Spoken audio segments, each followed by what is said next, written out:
Hooray for Hollywood. Take your stinking paws off me, you damn dirty ape. Oh, hello there. I am Stan the Movie Man, and this is my review of The Lighthouse. It stars Willem Dafoe, Robert Pattinson, and that's about it.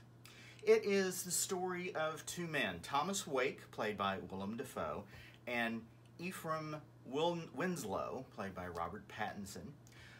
They are stationed on a lonely lighthouse. It is on a small island off the coast, and there's a horn, a foghorn that blows pretty much constantly. Well, I mean, it honks every few seconds. It's just the two of them there. They have replaced the crew that was on there before.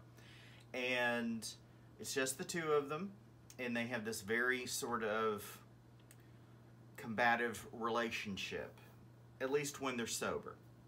Even though drinking is against the rules, they do a fair bit of it. Wake is this old sea salt that loves to tell stories and anecdotes and use very colorful and nautical language as he speaks, whereas Winslow is just this guy who's trying to make some money so he can establish himself in the world. This movie is set, by the way, in the late 1800s. So they're on this rock all alone with this lighthouse, and Wake is treating Winslow like he is a slave. He gives him orders. He won't let him up in the lighthouse where the lamp is. He says that is his domain and that Winslow is to stay away. And then things start to get weird. It's difficult to describe this film in a way that won't spoil it, but what I will say is The Lighthouse is a very interesting and visually fascinating film of two men descending into madness. And the performances of Dafoe and Pattinson are amazing.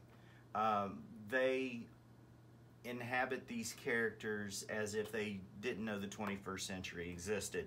Dafoe plays Wake like Talk to a Pirate, or Talk Like a Pirate Day come to life. He will win any Talk Like a Pirate Day contest if there is such a thing. And Pattinson is just this soft-spoken guy who just wants to get the job done and get off that island and get away from Wake because he's not an agreeable sort, and he also farts constantly. So that's a problem.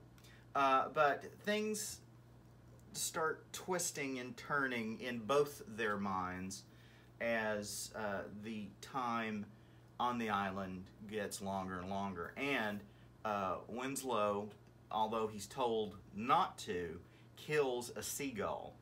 And Wake says that seagulls have the souls of dead sailors inside of them, and it is bad luck to kill a seabird. Well, apparently it is, because things really go downhill after Winslow kills a seagull. A seagull that, by the way, had been constantly harassing him. And don't worry, they didn't really kill a seagull. This movie was made by the same guy who made The Witch. His last name is Eggers, I think Brian Eggers. And he has a way with atmosphere and tension.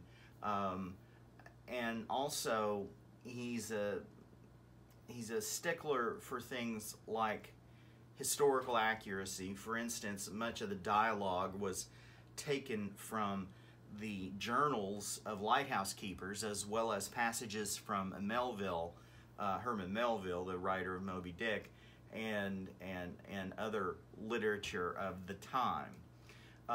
So it sounds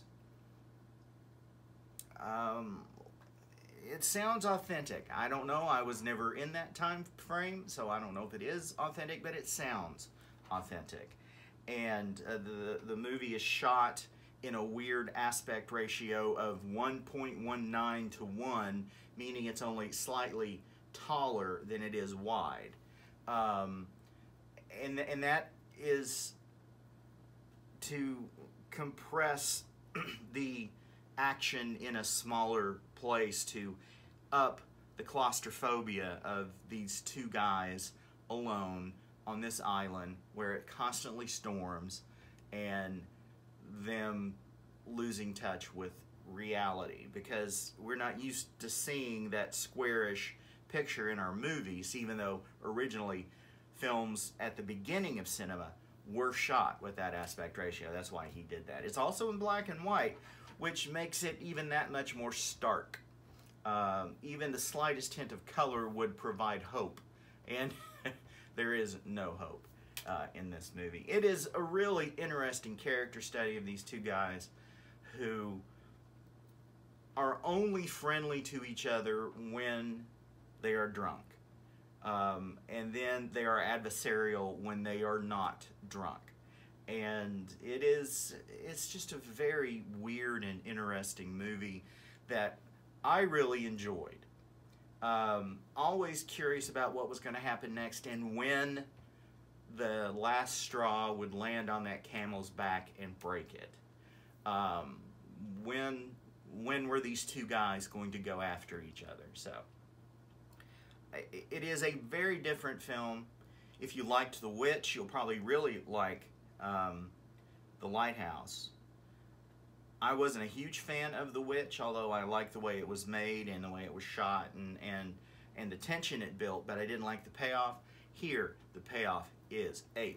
So make sure you go see The Lighthouse. It is in a somewhat limited release, playing in about 530 theaters across the country. If you have an art house in your town that shows art house films, then please go check out The Lighthouse. I am giving it 5 stars.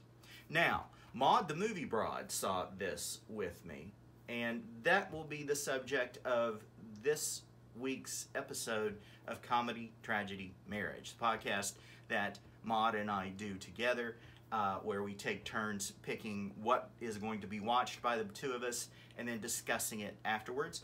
It's a podcast about life, love, and entertainment, and you can find that pretty much everywhere you get your podcast. Please check it out. Go to StanTheMovieMan.com to read my complete review of The Lighthouse. You can follow me on Twitter @MovieManStan, and you can send me emails, StanTheMovieMan123 @gmail.com. Until next time, later.